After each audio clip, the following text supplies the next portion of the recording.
మనం చేసిన మంచి పనులు ప్రజల్లోకి వెళ్లాలని ముఖ్యమంత్రి దశాదిశ చేయనున్నారు. 27న భీమిలిలో భారీ బహిరంగ సభ ఏర్పాటు చేయనున్నారు. ప్రతి నియోజకవర్గంలో ఉన్న అభ్యర్థులను ఎలా గెలిపించుకోవాలనే విషయంపై క్యాడర్తో మాట్లాడారు. ముఖ్యమంత్రికి కూడా ఉత్తరాంధ్ర అంటే అమితమైన ప్రేమ ఉంది. గతంలో కూడా ఉత్తరాంధ్ర నుంచి ఎన్నికల శంఖారావం పూరించారు. గత ప్రభుత్వాలు ఉత్తరాంధ్రను పూర్తిగా మరచారు అని వైవి సుబ్బారెడ్డి అన్నారు. 26వ తేదీ మీటింగ్ సీఎం గారు వస్తున్నారు. 27 ఏర్పాట్లు అందరికీ నమస్కారం.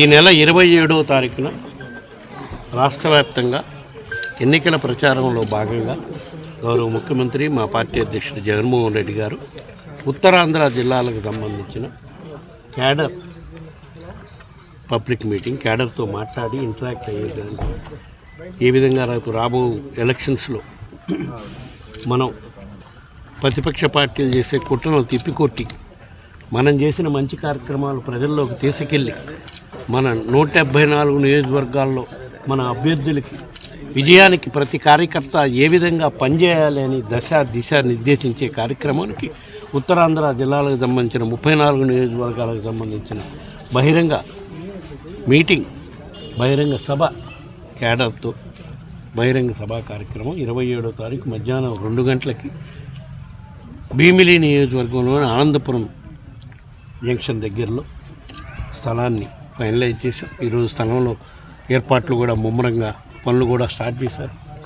తప్పకుండా ఈ బహిరంగ సభ ద్వారా క్యాడర్కి ఏ విధంగా రాబోయే రోజుల్లో మనం చేసిన కార్యక్రమాలు ప్రజల్లో తీసుకెళ్ళాలి, ఏ విధంగా ప్రతి నియోజకవర్గంలో మన అభ్యర్థులు విజయానికి కృషి చేయాలి అనే ఒక సందేశం గౌరవ ముఖ్యమంత్రి జగన్మోహన్ రెడ్డి గారు ఇస్తారు. అదేవిధంగా క్యాడర్తో కూడా ఆయన ఇంటరాక్ట్ అయ్యే అవకాశం ఉంటుంది. కొంతమంది క్యాడర్తో ఆయన డైరెక్ట్గా మాట్లాడి ఏమైనా సమస్యలు ఉన్నాయా, ఏ విధంగా రాబోయే రోజుల్లో మన అభ్యర్థులు విజయానికి మీరేమైనా సలహాలు ఇస్తారా, కృషి చేయాల్సిన అవసరం ఉందా అనే దానిపై కూడా మా పార్టీ అధ్యక్షుడు జగన్మోహన్ రెడ్డి గారు క్యాడర్తో కూడా ఇంటరాక్ట్ అవుతారు. కాబట్టి ఈ 3 జిల్లాల్లో ఉన్న ప్రతి ఒక్క వైఎస్ఆర్ కాంగ్రెస్ పార్టీ కుటుంబ సభ్యుల్ని, కార్యకర్తల్ని, అందరినీ కూడా నాయకుల్ని ఈ బహిరంగ సభ పెద్ద ఎత్తున విజయవంతం చేయాలని చెప్పి మీ ద్వారా ఈ 34 నియోజకవర్గంలో ఉన్న వైఎస్ఆర్ కాంగ్రెస్ పార్టీ కార్యకర్తలకి, నాయకులకి అందరికీ కూడా విజ్ఞప్తి చేసుకోవడం జరుగుతుంది. సార్, 2019 ఎన్నికల ముందు కూడా ఉత్తరాంధ్ర నుంచి ఎన్నికల శంఖారావం పూరించారు, సక్సెస్ అయ్యారు. ఈసారి కూడా ఆ సెంటిమెంట్ వర్కౌట్ అవుతుందని భావిస్తున్నారు. తప్పకుండా గౌరవ ముఖ్యమంత్రి గారు మొదటి నుంచి కూడా ఉత్తరాంధ్ర ప్రాంతంపై ప్రత్యేక అభిమానం ఉంది ఆయనకి. అదేవిధంగా ప్రభుత్వం అధికారంలోకి వచ్చినప్పటి నుంచి కూడా గౌరవ ముఖ్యమంత్రి గారు ఉత్తరాంధ్ర ప్రజలపై ప్రత్యేక అభిమానంతో, ఎందుకంటే ఉత్తరాంధ్రలో అత్యధిక శాతం బీసీలు, గిరిజనులు, దళితులు ఉండే ప్రాంతం కాబట్టి ఈ ప్రాంత అభివృద్ధిపై గత ప్రభుత్వాల్లో ఏ విధంగా పట్టించుకోకుండా నిర్లక్ష్యం గురిచేశారు. ఈరోజు మా ప్రభుత్వం చేస్తున్న ఈ ప్రాంతంలో చేస్తున్న ప్రత్యేక అభివృద్ధి కార్యక్రమాలు, సంక్షేమ పథకాలే నిదర్శనం అని చెప్పి ఈ సందర్భంగా తెలియజేసుకుంటున్నాం.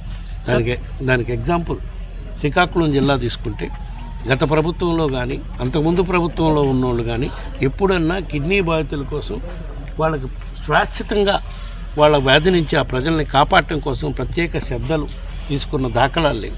అదే మా ప్రభుత్వం అధికారంలోకి వచ్చినాక శ్రీకాకుళం జిల్లా ప్రజలు, ఉద్దానం ప్రాంతంలో ఉన్న ప్రజల కోసం కిడ్నీ రీసెర్చ్ సెంటర్ పెట్టడమే కాకుండా ఈ కిడ్నీ వ్యాధికి ప్రధాన కారణమైన నీటిని శుద్ధి చేసే నీటిని వాళ్ళకి అందించే కార్యక్రమం చేయడానికి కూడా 250 కోట్లతో శుద్ధి చేసే నీటిని కూడా ప్రతి ఇంటికి అందించే కార్యక్రమం కూడా చేశాం.